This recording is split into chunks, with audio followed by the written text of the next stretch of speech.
So you mentioned your House of Black show. What gave you that idea to, and how much time are you putting into that then? Yeah, so House of Black, that has been one of the coolest, weirdest surprises of the year. Originally, the idea came from, there were a couple of songs that were really viral on TikTok that within Harry Potter TikTok. And I have always loved the story of the three Black family sisters, Bellatrix, Andromeda, and Narcissa. And they're these characters that are shown as adult women in Harry Potter, but they all are on different sides of this war. And it's always been so interesting to me, how do these sisters go from being so close to literally fighting and killing each other in a war? Because I have a bunch of sisters and I can't even imagine what it would take to get there. And so the original idea was to make 5 videos with me, my cousin, and my sister to sort of tell their story just in a little sequence on TikTok. And I definitely did not expect that, like, number one, it went viral, which I thought it would do well. But number two, we've had this huge sort of fan following of the show emerge, like people that really care about the characters and have been invested and are checking every single day. And that just made me want to go, absolutely nuts and go write them a whole TV show, which is what we did. So we've been pretty deep into production. Our Bellatrix actress, Karina, she actually lives in Orlando. And so we filmed the first season, we released it, and then we had to film the second season in about 5 days, like all of the content. And like the level at which we were racing to get it done, like I was literally writing the scripts for the scenes on a note on my phone on our way to the set to go film it. Like that's how on the fly it was.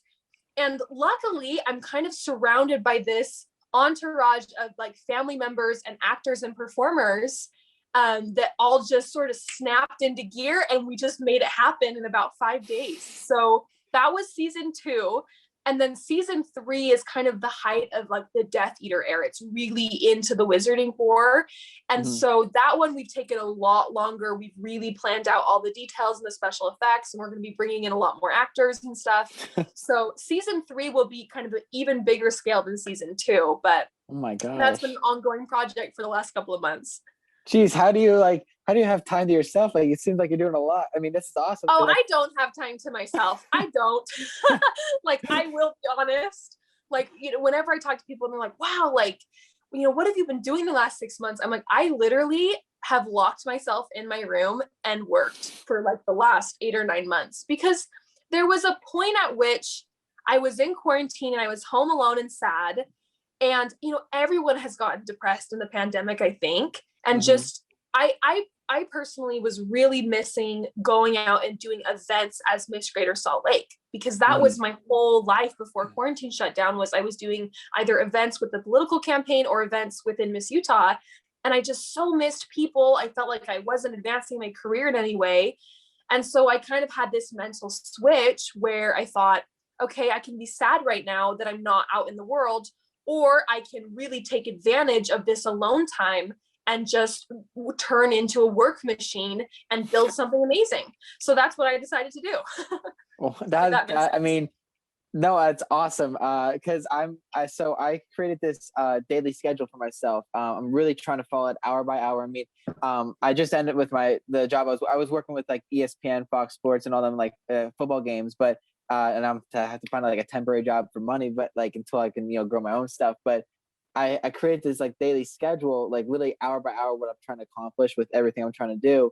And I don't know, I definitely get at points where I feel like I get lazy. Like, have you ever got that point? Because I get so frustrated with myself. For sure. Like, I think burnout is kind of inevitable. I think that for myself, the way that I am able to counter that is just by being very selective about what I give my time and attention and energy to. Okay. Like for example, I think it was on a different podcast. I kind of realized that over the last 6 months, I completely stopped watching movies, watching TV. like scrolling on Instagram, scrolling on TikTok, and I just started creating all of the time. Basically, like all of my free time, I would be working on my own videos or my own content. And I think I was really only able to make that switch because I was so passionate about it. And I have a personality that if I'm not passionate about it, I'm like not gonna do it. And all just about finding something that you're so passionate about that you don't want to do anything else. Because if I'm not passionate about it, I won't do it. But if I am passionate about it, I will put my whole soul and heart and blood, sweat, and tears into it. That's where I'm point in my life where I'm just trying to figure out how I can do everything. That's why I felt maybe this daily schedule helped, because I took it as like my baseball practice schedule. Like whenever I had a practice schedule, I always followed it time by time. So that's what I'm trying to do with it now. But I'm just trying, because I know I'm passionate about my stuff. It's just I feel like I get lazy, and like especially, I don't know why this is weird for me, but like when I know I can do something, like I know it's there and I know everything is done for it, I like put that off for some reason, and then I come back to it like later on. And, like I just get so mad at myself, and so I need to learn how to beat that. I definitely feel that. I had a friend once who told me that just a piece of advice I've always remembered is that every person needs to have a purposeful struggle, which is like you need to be pursuing something that you feel like adds value to the world, that you feel like you're making the world a better place in some way. And I think for me, I'm able to kind of work past that whenever I find my why and figure out like, okay, what's the why? Like, what's my big goal and dream of what I'm trying to do with this? And I feel like so cool. with TikTok, there's been a lot more pressure and a lot more criticism that has come as the account has gotten bigger and bigger. And I think I've just had to root myself in thinking about like the 12-year-old girls that follow me and thinking, what am I doing for them every day? What am I showing them? What example am I setting? And I think that's really helped me motivate me when I get to that point of being burnt out or wanting to procrastinate. And I just think about like, okay, like I've got to think of my bigger goal, which is to show up for these girls that look up to me. Oh, I like that. So maybe that's a good way to look at that stuff. I think that's really cool. Now, do you believe in this quote then? Because I just saw this and like it kind of bothered me because like, so the quote was, you can do anything, but not everything. And that kind of bothered me because I want to do everything I want to. Like, I can't just focus on one thing. I know a teacher in my past has been telling me, you got to like focus on one thing and then keep growing and whatnot. So I know I need to do that, but I'm trying to do everything at once, but I'm trying to break it up. So do you believe in that quote? Oh, absolutely. Absolutely. I think I struggle so much because I have a million passions and I want to go a million different directions. And something that's been hard for me as like a CEO or a business owner is letting go of control. And like, for example, we have to put out a new collection every single week. And in the beginning, I was the person that was pulling all the images for the kids, doing all the photography, doing all the color editing, printing it, staging it, listing it, photographing it, selling it. And in order to grow, I've had to let go of a lot of those pieces and pass it on to other people and trust that they will do a good job. And that has been so hard for me because I'm such a perfectionist and it's my art and I really care about it. But I totally agree. You can't do everything. And if you want to do everything, you need help and you need to be able to delegate and ask for help. So that's been a big lesson that I've had to learn this year. That's what I'm starting to, in sense that's my entourage. I'm starting to go to more of my friends and asking for like someone who knows more about something like in terms of like maybe financial stuff or just anything. Like I've been starting to get to that point, so I know I have to ask for help. So that's what I'm starting to get to. So that's a good point you brought up because I also I read this book. I'm gonna promote it really quick. It's called Daily Dose of Sanity. It's literally a page a day I read in the morning, and like it's about and like has all these cool ideas. And the one I just read today was saying that there was it was a kid in college, and he went into his math class, and there was 2 problems on the board. He wrote them down, did a homework, and turned it in. The next day, the teacher was like, "How did you do these?" And he's like, "Well, I thought it was homework." And he's like, "Well, it wasn't. They were deemed impossible to solve, and you solved them."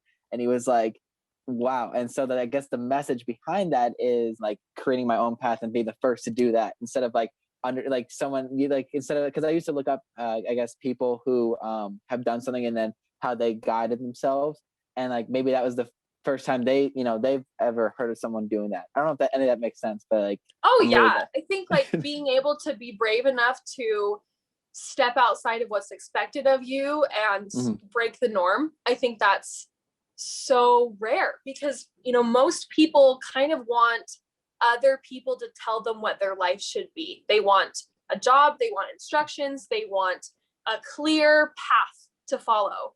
And I think that it's pretty rare that there are people that are crazy enough and, you know, ambitious enough that they say, okay, I'm not going to follow that traditional path. That's not for me. I'm going to go blaze something of my own. And, you know, that's something that I hope to do in my life, but we'll see how it goes. I think you're currently doing it, so that's a good thing. Thank you. But yeah, so are you going to try to get your show produced at all by any chance, like in the future? Like maybe, you know, like I would not be against it. You know, HBO, who has the rights to Harry Potter, just announced that there will be hearing pitches for other shows. And I definitely turned to my sister and was like, can we pitch House of Black? I think I'm probably a ways away from that point, because I'm definitely still growing as a cinematographer and all that kind of stuff. But I would not be against doing it. My ultimate goal is to do something very similar to you. I would love to do political broadcasting and talk on TV about things that matter to me. I would even love to do sports.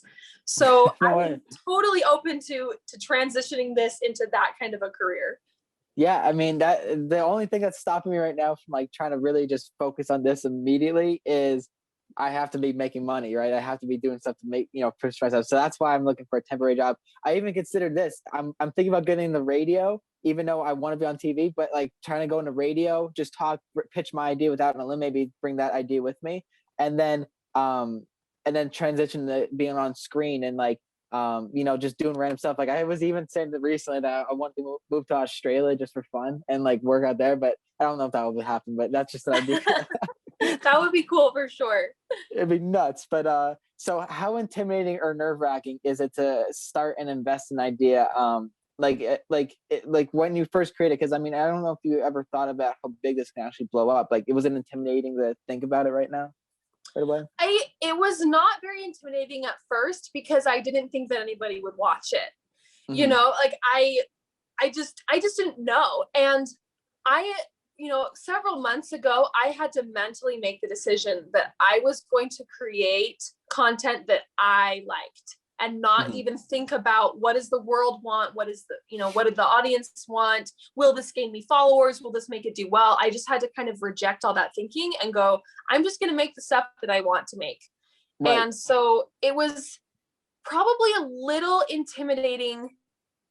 It was weird to have people that I know in real life find out about House of Black, because if you pull it out of context, it is literally me and my cousins making movies in my grandma's backyard, like we did when we were kids, you know?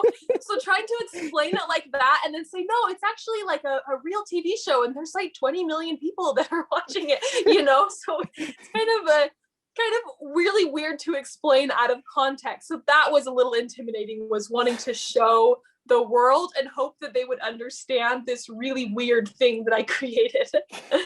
It does.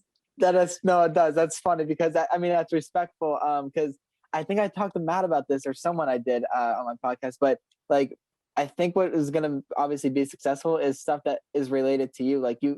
I think Logan Paul mentioned it one time in one of his vlogs or where maybe his podcast or whatever, but like that he said like he got to the point where he knew, like he thought he was just making videos just for the fans. Like he wasn't doing stuff that was, you know, good for him. And I feel like you can't do that because you're going to lose your passion real quick.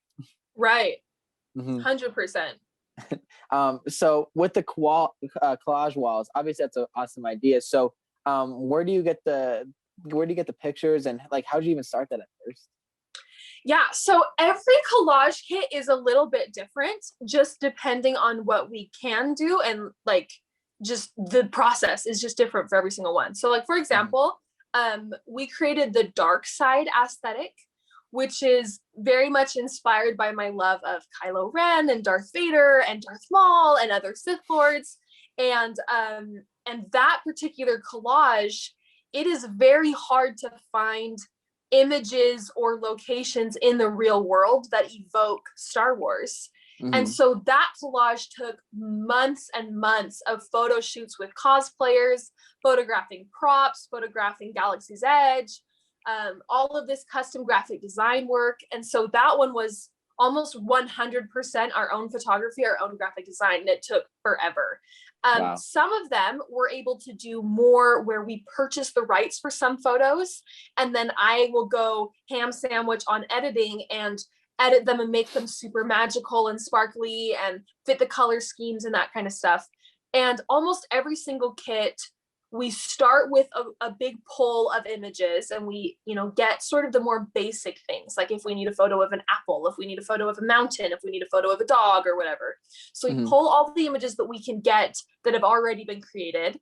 Then we go in and we make a list of what other items or projects or, photo shoots we need to do for the kit. And then we do all those photo shoots of products. And then we pull all the photos together, and then I do several rounds of color editing on the images. And then I add graphic design, and then we design how the kit flows together. Like, for example, we have kits that will fade from light to dark, or kits that will fade from one color to another. So we do all that strategy, and then we print it, and then we do another couple of drafts based off of the printing, and then the kit is ready to go. So it is a monster. It's a process for every single kit. Yeah, it's a process.